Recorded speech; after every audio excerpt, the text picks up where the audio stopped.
This is AP Calculus Lecture 5.8b. You'll be on page 384 in your book, and you will need your inverse, trig, and hyperbolic formulas sheet handy. We are going to be using this top half today, the derivatives. All right, so have those handy.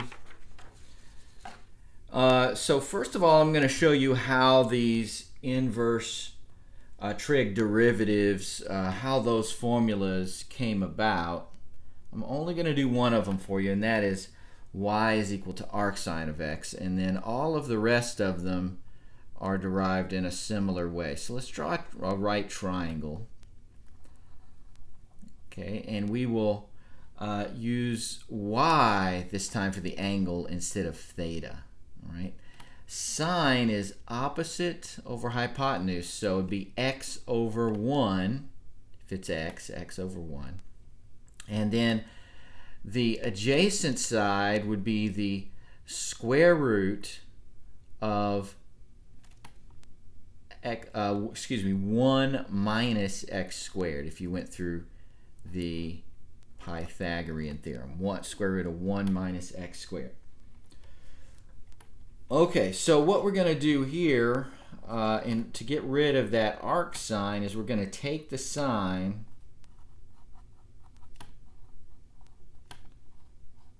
of both sides. So we have the sine of y is equal to the sine of the arc sine of x. All right, so that's going to be the sine of y, and then sine and arc sine cancel each other out, and that is equal to x. I'm going to go ahead and put the x on the left. So x is equal to sine y. Now what is the sine of y? Now we're going to take the derivative of this. So we're going to take the derivative with respect to x of x is equal to sine y. So the derivative of x is 1. The derivative of sine y is cosine y, but since it's y, then we have to multiply by the derivative of y in terms of x, which is dy dx. So solving for dy dx, that's what we're looking for, the derivative. It's 1 over cosine of y. So that is the derivative, but what we want to do is write cosine of y in terms of x. Okay, so dy dx is equal to cosine of y is going to be adjacent over hypotenuse. So it's going to be the square root of 1 minus x squared over 1. We don't need to write the 1. All right, so the derivative is 1 over that. Excuse me.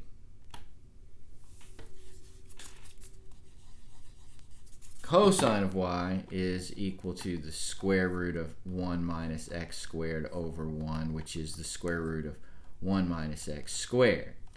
The derivative is 1 over that, so 1 over the square root of 1 minus x squared. All right, so let's take a look at our sheet, and you'll see the derivative of arc sine is u prime over the square root of 1 minus u squared. Well, that looks, since the derivative of x is 1, that looks very similar to this. All right, so all of tangent, secant, cosine, cotangent, cosecant, they're all derived in the same way by using a right triangle.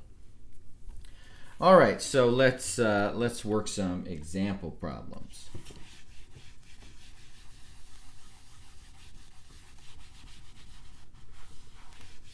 That's why you're here, right? Okay, our first example problem is find f prime of x if f of x is equal to arc sine of x to the fourth minus 1. So we're going back to sine. Our formula is u prime over the square root of 1 minus u squared. So in this case, we just need to figure out u and u prime. Well, u is x to the 4th minus 1. U prime is going to be 4x cubed, so the derivative of x to the 4th minus 1. So f prime of x is going to be u prime, 4x cubed, over the square root of 1 minus u squared. So 1 minus x to the 4th minus 1 all squared. All right, some teachers may make you FOIL that out and combine like terms. I'm not going to. This is fine. Just leave it written like that. All right, the next example, find y prime if y is equal to arc tangent 3x. All right. U is going to be 3x. U prime then would just be 3. So let's look at our formula sheet. U prime over 1 plus u squared. So y prime is going to be 3 u prime over 1 plus 3x squared. Well, that's going to be 9x squared.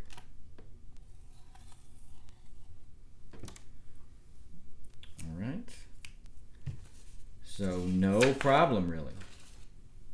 Okay, let's do one that involves the product rule.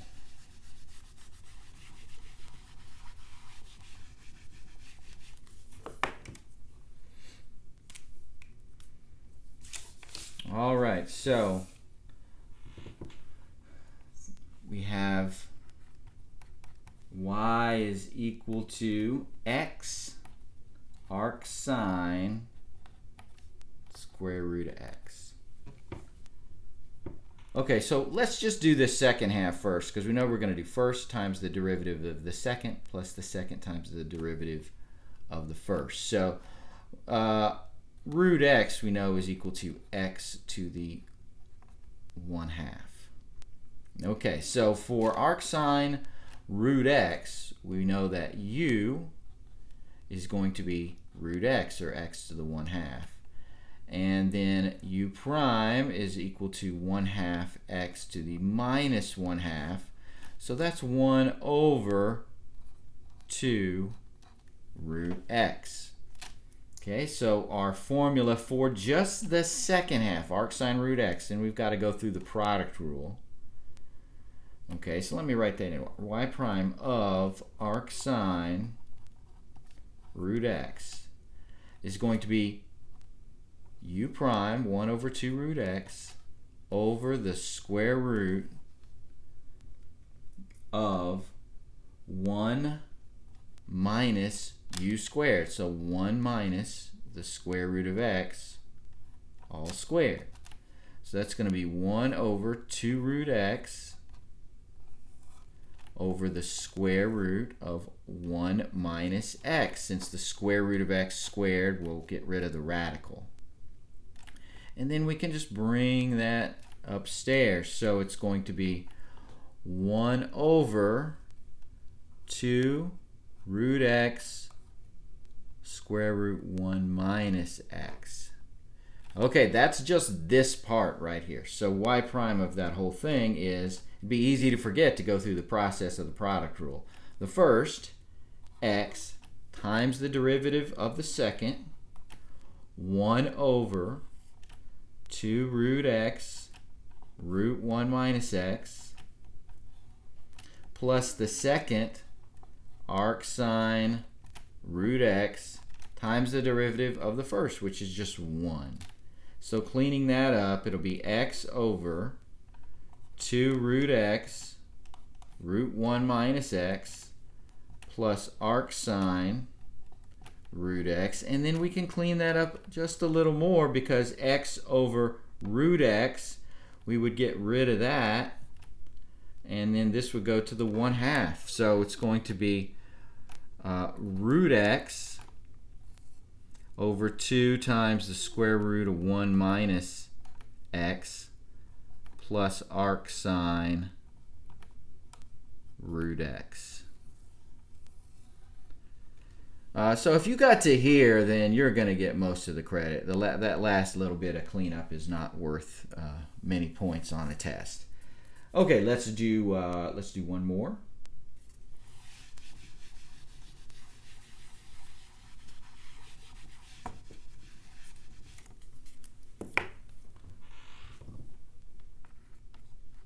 Okay, this is, we want to find y prime.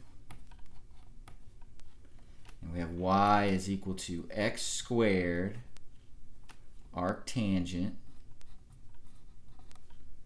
e to the 2x. Okay, again, this is going to be a product rule.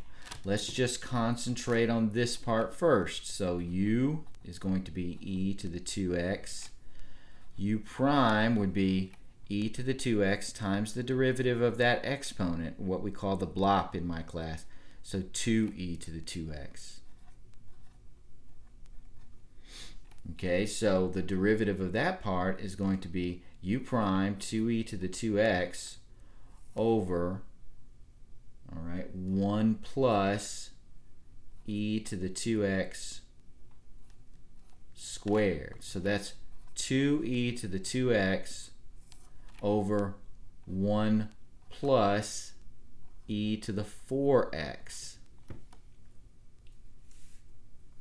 Okay, now let's go through the product rule. We have the first, x squared, times the derivative of the second, that's where all the work was, 2e to the 2x over 1 plus e to the 4x, plus the second arctangent e to the 2x times the derivative of the first, which is 2x. So 2x arctangent e to the 2x. All right, the first times the derivative of the second, plus the second arctangent e to the 2x, I wrote that second, times the derivative of x squared, which is 2x. All right, pretty nasty looking, but not all that hard to do. The homework from this section is page 384. You can do 43 through 51, and you need to do all of those, not just the odds. And number 55. Now your hint on 51 is use the chain rule. So we kind of did a chain rule when we do the e to the derivative of e to the 2x. That is chain rule, but this is more traditional, what you think of about when you're using the chain rule. So we did product, you can use the chain rule. You might even have to use the quotient rule on the homework, I don't remember. All right, but all those rules are in play, and I will talk to you next video.